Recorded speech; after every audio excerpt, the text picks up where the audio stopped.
ఈరోజు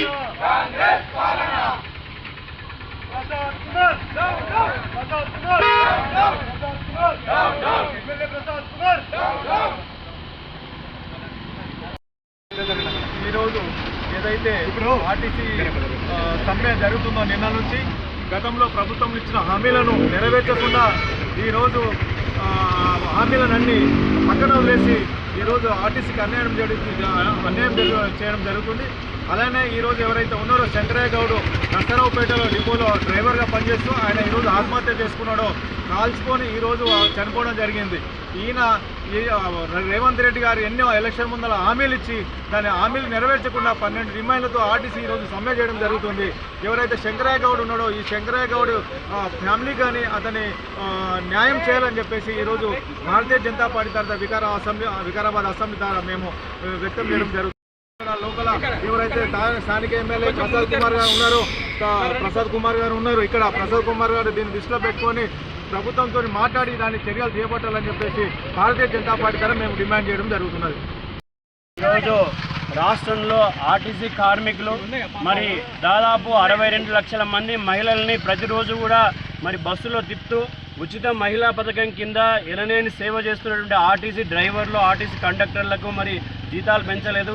గత ఆల్మోస్ట్ 10 సంవత్సరాల నుంచి వాళ్ళ బకాయిలు కావచ్చు, రిటైర్ అయిన వాళ్ళ పెన్షన్లు కావచ్చు ఇంతవరకు ప్రభుత్వం చెల్లించట్లేదు. తర్వాత ఆర్టీసీని ప్రభుత్వంలో విలీనం చేస్తామని చెప్పేసి ఇంతవరకు గత ప్రభుత్వం కావచ్చు ఇప్పుడున్న ప్రభుత్వం కావచ్చు ఎలాంటి చర్య ముందుకు తీసుకెళ్లలేదు. మరి నిన్న ఇంత పని ఒత్తిడి వల్ల మనస్తాపానికి గురైన ఒక శంకర్ గౌడ్ అనే ఒక ఆర్టీసీ కార్మికుడు ఆర్టీసీ డ్రైవరు దాదాపు ఆయన 50 ఏళ్ల పైన ఉన్నాడు. ఆయనకి చాలా పేద కుటుంబము. మరి ఆయన మనస్తాపానికి చెంది ప్రభుత్వం స్పందించట్లేదని చెప్పి మొన్న రాత్రి అర్ధరాత్రి దొంగల్లాగా పోలీసులను పెట్టి రేవంత్ రెడ్డి మరి ఆర్టీసీ రవాణా శాఖ మంత్రి మరి పోలీసులతో టెంట్లు పీకించడం వల్ల వాళ్ళు ఎంత మానసిక మరి మనస్తాపానికి గురైనరు. వాళ్ళకి మాకు సమ్మె చేసే హక్కు కూడా లేదా, ఒక టెంట్ వేసుకొని నిరసన చేసే హక్కు కూడా లేదా అని చెప్పేసి ఆయన తీవ్రమైన ఆవేదనతోన పెట్రోల్ పోసుకొని చనిపోవడం జరిగింది. ఇది ఆయన ఆత్మహత్య కాదు, ఇది కేవలం ప్రభుత్వం హత్య. దీంట్లో ప్రభుత్వం ఎవరైతే ఇప్పుడున్న ప్రభుత్వం కావచ్చు అంతకుముందు ప్రభుత్వం కావచ్చు వీళ్ళే బాధ్యులు. ప్రభుత్వ ఖజానాలో డబ్బులు లేవని తెలిసి కూడా అలని కానీ హామీలు చెప్పి మరి మీకు నెరవేరుస్తామని చెప్పి వాళ్ళ ఆశలు రేకెత్తించి మరి ఈరోజు దాదాపు 2.5 సంవత్సరాలైనా ఒక్కటి కూడా వాళ్ళకి హామీలు నెరవేర్చకపోవడంతో వాళ్ళు మనస్తాపానికి గురవుతున్నారు. వాళ్ళే కాదు ఇట్లా ప్రతి ప్రభుత్వం ఎన్నికలు వచ్చినప్పుడల్లా మరి ప్రభుత్వ ఖజానా డబ్బులు లేకుండా ఉచిత హామీలు గుప్పించి ప్రజలకు ఆశలు చూపించి ప్రజల్ని రెచ్చగొట్టి మళ్ళీ తర్వాత వాళ్ళతో ఉద్యమాలు చేయించి ప్రతిపక్ష నాయకులను ఉద్యమాలు చేయిస్తారు, పాలపక్షం వాళ్ళే మోసం చేస్తూ ఉన్నారు. ఇది కాంగ్రెస్ కావచ్చు టీఆర్ఎస్ కావచ్చు తెలంగాణ పేరు మీద తెలంగాణ ఉద్యమాన్ని నడిపిన కల్వకుంట్ల చంద్రశేఖరరావు మరి 10 సంవత్సరాలు ఈరోజు తెలంగాణ రాష్ట్రం దోచుకున్నారు. ఆయన కావచ్చు వీళ్ళు కావచ్చు మరి ప్రభుత్వం ఎవరు ఉన్నా కూడా కార్మికుల పట్ల కావచ్చు ప్రజల పట్ల కావచ్చు ఎలాంటి శ్రద్ధ వహించకపోవడం, వాళ్ళకి ఎలాంటి న్యాయమైన డిమాండ్లు నెరవేర్చకపోవడం వల్ల ఈరోజు కార్మికుల తీవ్రమైన ఆందోళన వ్యక్తమవుతుంది. సో మేము ఏం డిమాండ్ చేస్తున్నామంటే ప్రజలు ఒక్కసారి ఆలోచించాలి. మనం పన్నులు కడతా ఉన్నాము, మనం ప్రతి ఎంప్లాయీ కూడా పన్నులు కడతా ఉన్నారు. మరి ఈ ప్రభుత్వం ఏం చేస్తూ ఉంది? ప్రజాధనంతో కనీసం కార్మికులకు వేతనాలు ఇచ్చే పరిస్థితి కూడా లేదా? ఒక 2 నిమిషాలు ఆగండి సార్, మీరు కోపంతో నేను చనిపోయి ఉన్నాడు మీ వల్లనే మీరు బలవంతంగా 2 నిమిషాలు ఆగండి, 1 నిమిషం 2 నిమిషాలు ఆగండి.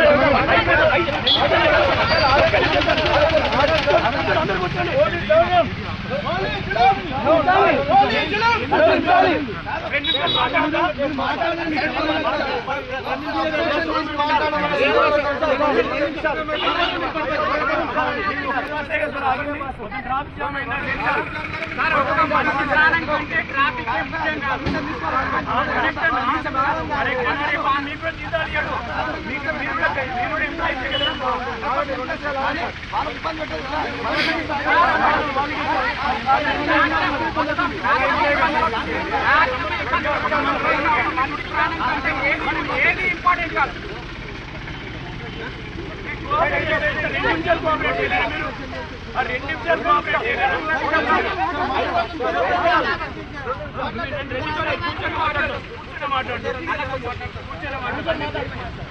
కూర్చొని మాట్లాడతాం తెలంగాణ మాట్లాడతాం కూర్చొని మాట్లాడతాం సార్.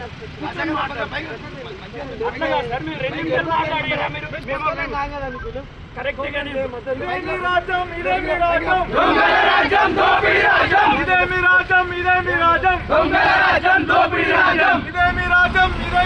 రాజ్యం దొంగల రాజ్యం దోపిడీ రాజ్యం ఇదే మీ రాజ్యం దొంగల రాజ్యం దోపిడీ రాజ్యం Congress down down Congress down down Congress down down Congress down down Congress down down ఇదే మీ రాజ్యం దొంగల రాజ్యం దోపిడీ రాజ్యం ఇదే మీ రాజ్యం దొంగల రాజ్యం దోపిడీ రాజ్యం ఇదే మీ రాజ్యం దొంగల రాజ్యం దోపిడీ రాజ్యం కాంగ్రెస్ డౌన్ డౌన్ ఇదే మీ రాజ్యం దొంగల రాజ్యం దోపిడీ రాజ్యం ఇదే మీ రాజ్యం దొంగల రాజ్యం దోపిడీ రాజ్యం ఇదే మీ రాజ్యం దొంగల రాజ్యం దోపిడీ రాజ్యం ఇదే మీ రాజ్యం down down Congress down down RTC కార్మికుల న్యాయమైన డిమాండ్లను వెంటనే పరిష్కరించాలి ఆర్టీసీ కార్మికుల న్యాయమైన డిమాండ్లను వెంటనే పరిష్కరించాలి ఆర్టీసీ కార్మికుల న్యాయమైన డిమాండ్లను వెంటనే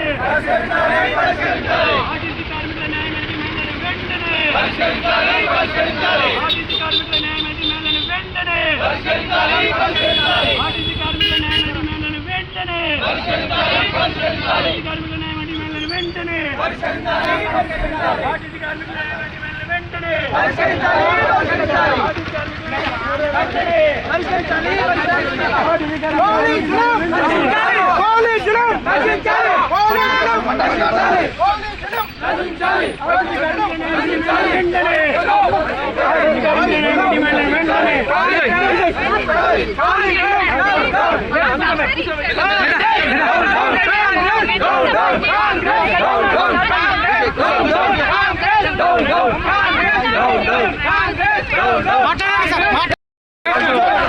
ప్రభుత్వము దౌర్జన్యంగా ఆర్టీసీ కార్మికులకు టెన్షన్ పీకేసి మరి వాళ్ళని ఎండలో ఈరోజు 43 డిగ్రీల టెంపరేచర్ ఉంది ప్రజాస్వామ్యంలో టెంట్ వేసుకొని వాళ్ళు మరి ఆ టెన్షన్ పీకేయడం వల్ల మనోభావానికి శంకర్ గారు మాట్లాడారు.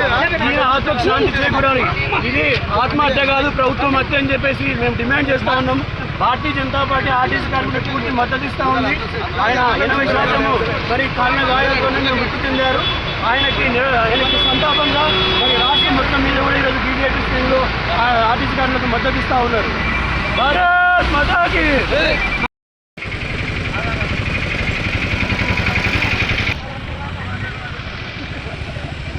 ఏదైతే శంకర్ గౌడ్ ఆత్మహత్య చేసుకున్నాడో ఈరోజు ఆర్టీసీ కార్మికుడు ఆర్టీసీ డ్రైవరు ఆయనకు న్యాయం చేకూరాలని చెప్పేసి భారతీయ జనతా పార్టీ వికారాబాద్లో ఈరోజు డిమాండ్ చేయడం జరుగుతున్నది.